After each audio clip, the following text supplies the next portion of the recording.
көркем суреттеу құралдарының бірі метонимия. Метонимия қандай да бір предмет құбылыстың екінші бір предмет құбылысқа қайта аталады. Не текарында? Байланыс текарында. Метонимияға осы сөзді еслеп қалың. Байланыс болады. Қандай да бір ортасында байланыс болады, белгілі бір зат һәм құбылыс қайта аталуына. Көпшілік метонимия дегеніміз қиын ғой, метафораны айыру қиын, қалай айырамыз деген нәрселер келеді. Мысалы синек доға менен қиынластырады. Мынау қайсы синек доға сонда, қайсы метонимия? Жүда әпуайы, жүда аңсат. Яғни байланыс. Метонимияда қандай да бір байланыс болады. Предмет құбылыс қайта аталады. Байланыс текарында қандай да бір ортасында байланыс болады. Мысалларды көру арқылы бұны аңсат айырып аласыз. Мысаллар қалай жасалуын, метонимия қалай жасалуын көріп шықсақ, предметтің өзі ыдысы арқылы аталады. Ыдыс арқылы аталады. Бұны күнделікті үйімізде қолданып жүрміз. Мысалы, екі кесені ішті. Байланыс бар ма? Байланыс бар. Кеседе не болады? Шай болады, ауқат болады. Бұл жерде екі кесе шайды, екі кесе ауқатты емес, екі кесені ішті. Метонимия. Байланыс бар. Және бір табақты көрдім де деген жоқ. Табақта не болады? Сол табақта болатұғын затты жейді, бірақ табақ арқылы табақта байланыс бар. Метонимия солай жасалады. Екінші жасалуы. Шығарма автор арқылы қайта аталады. Бұл жерден метонимия қылып беріп қойыпты. Бұны түскен мысалға қарап көреміз. Шығарма автор арқылы қайта аталады. Мысалы, оқыдым, Әжінияз Бердақты оқыды. Байланыс бар. Әжінияз Бердақты несін оқиды? Шығармаларын оқиды. Бұл метонимия. Метонимия құбылыс, яғни шығармалары деген, егер Әжінияз Бердақты оқыдым болса, демек метонимия деп аламыз. Және көз әйнегін қисайта киіп, Мичуринді оқиды кейде. Мичуриннің шығармаларын оқып жатыр. Метонимиялық құбылыс. Және предметлерді тұрған, жайласқан орны арқылы қайта атау. Бүткіл аудитория шауқым көтерді. Аудиторияда кімдер болады? Студентлер, оқушылар, және тыңлаушылар.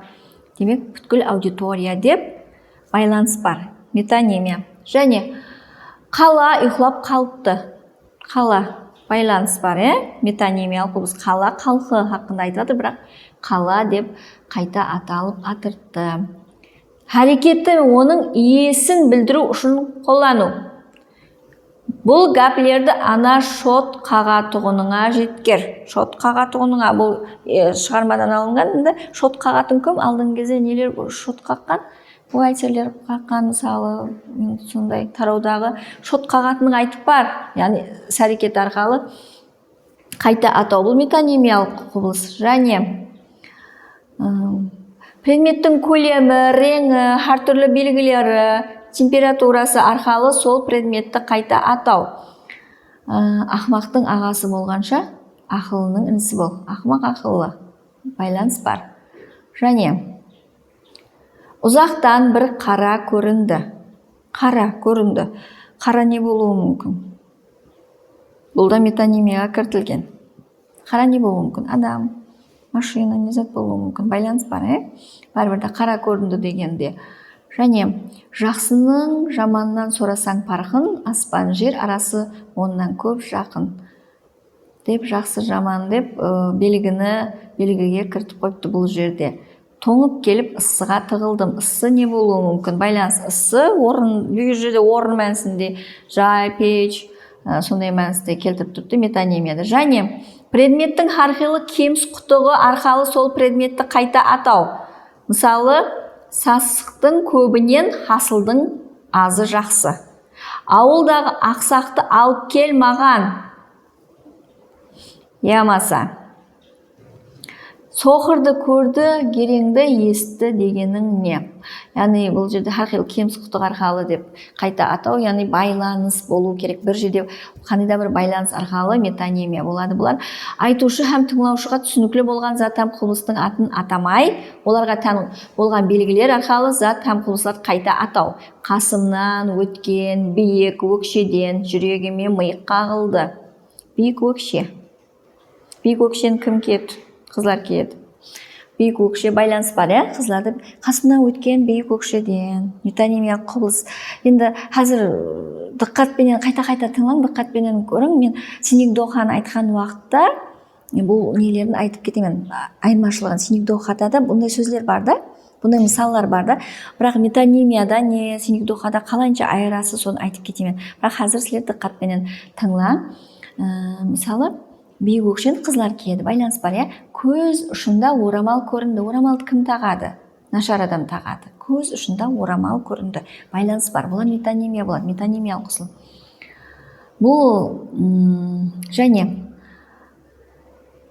дұрыс айыру үшін қараны, ақты ілгірзейін керек, сыншы керек. Бұл жерде қара ақ, яғни адамлардың несіне қарап. Бір уақытлары есіктен бір постын кірді. Постын, яғни теріден жасалған нені бір адам кіріп келді деген сөз. Есіктен бір адам кіріп келді деген сөз, соны постын деп беріп отыр. Алыстан бір постын кіріп келді.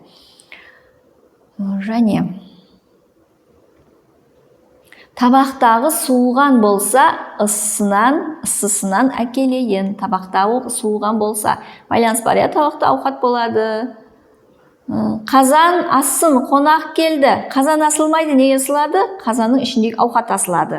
Метонимиялық құбылыс, байланыс бар, қазанда ауқат асылады. Қазан ас жіберсін, қонақ келді деп айтамыз, өздерімізде. Ғаріпке бергейлер ұзақ жыл өмір. Ғаріп деп айтып атырды адамларды. Соқыр тауыққа бәрі тары деген мысалды да метонимияға беріп қойыпты. Бір мәхәлі бір қанша үйлер жатса да, еле ұлман менен назлы кемпір жатпаған. Бұл жерде нені білдіген? Үйлер жатып қалған ба, үйдегі адамлар ма? Метонимия, үйлер деп ұлма мәністе айтып атырды. Бұл метонимиялық құбылыс. Бидің алдына дастұрхан шай қойың. Дастұрхан қойың, метонимия. Дастұрхан қойылмайды, дастұрханның үстіндегі һәме кереклі тағамлар қойылады. Мәнісінде, дастұрхан жайын деп айтамыз, қонақ келді, дастұрхан жайын, шай қойың деп. Метонимиялық қысыл болады. Тандырды жағып жібер, тандырды жағып жібермейміз, тандырды өрте жібердік, бәрі мәзін түсіндіріп, тандырды жағып жібер, тандырды өрте, яғни нан жабуға таярлау мәнісінде. Нан жауып аламыз, тандырды біразла жағып жоқ қылып жіберу мәнісінде емес. Бұл байланыс, бұл метонимиялық құбылыс болады. Және мысал, фрак киген сәтең өзбек йошып оркестрді көзлеп шыбығын бір сілтеп еді. Гүңірентер Бетховенді. Евреймсуптың Өзбекстан қосығынан гүңірентер Бетховен берді. Бетховен емес, Бетховеннің дөретпесін деген мәністе. Және метонимия демек сатам құбылысты қайта атау, байланыс деканды және айтамын байланыс. Метонимияда ойланып көресіздер. Тоқта, бұнда байланыс бар ма? Қандай байланыс бар? Жаңа жасалуын айтып өтіп едім. Сол жасалу декарында қандай да бір байланыс болу керек. Қандай байланысы бар? Бұл демек метонимия болады екен. Мен әсіліге Синегдоханы айтып беремін. Сол кезде ұжда айырып, арқайым айырып аласылар. Аңсат айыруға болады бұны. Соның менен көркем суретлеу құралында метонимия бойынша мысалдарымызды жұмақладық. Тест арқылы бұл біліміңізді қайталайсыз.